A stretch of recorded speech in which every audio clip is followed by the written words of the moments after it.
Greetings, everyone. I am Dr. K. Suganya, Assistant Professor of History, Vellalar College for Women, Erode. This session is about Peter the Great. His period was marked by a program of extensive reform known as Westernization and by the establishment of Russia as a major European power. Peter the Great was the Tsar or monarch of Russia from 1682 until he died in 1725. At the beginning of the modern age, Russia was ruled by Ivan the Terrible of the Rurik dynasty. He was the first Russian king to assume formally the title of Tsar.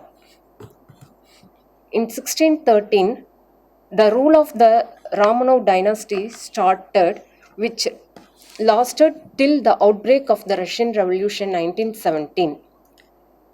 Peter was the greatest Tsar of this dynasty. He was made Tsar in 1682 when he was 10 years old. During his minority, his sister Sophia acted as the regent. In 1689, he took charge of the administration of the country. Let us see the character of Peter. Peter the Great was a mixture of opposite described by historians because he was extremely humble but at the same time extremely arrogant. He was cruel, passionate, and vicious. He was a typical enlightened despot of the 18th century.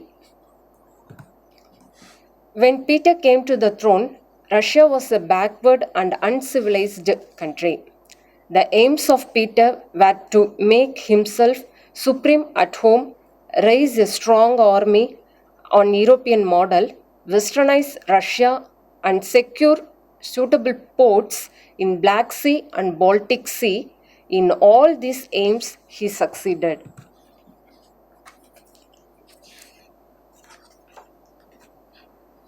Next, we move on to internal reforms.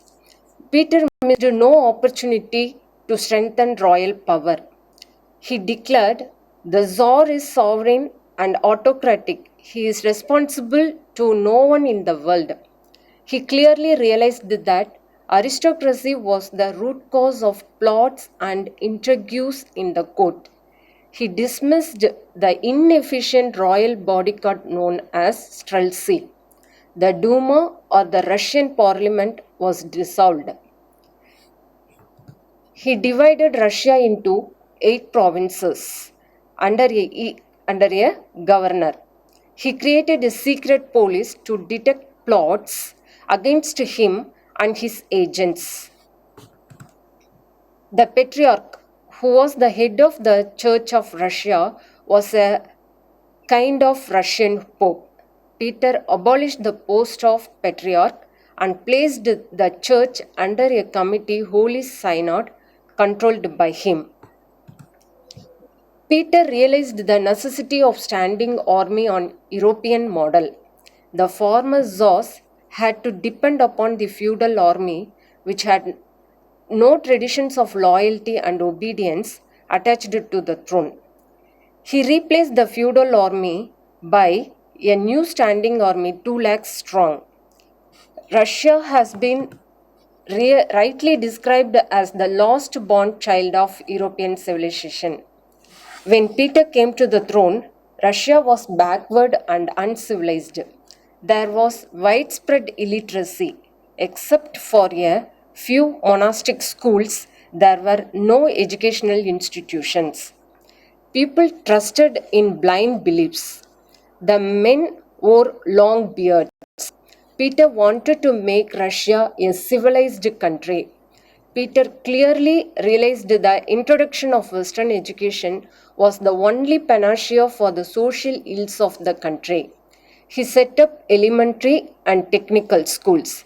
He put an end to the practice of Russian nobles wearing long beards. He imposed a tax proportionate to the length of the beard. Peter encouraged his subjects to wear European dress and compelled his courtiers to imitate the fashions of the French court. In short, he wanted that his subjects should look every inch on European. With the help of experts from England, Holland, and Germany, he constructed bridges, roads, ships, schools, and hospitals. Iron, leather, and cloth industries were started. He adopted the Christian calendar with the year beginning from January 1st. When he became Tsar, he started building a navy for Russia. He is regarded as the father of Russian navy. He founded St. Petersburg, which served as the new capital.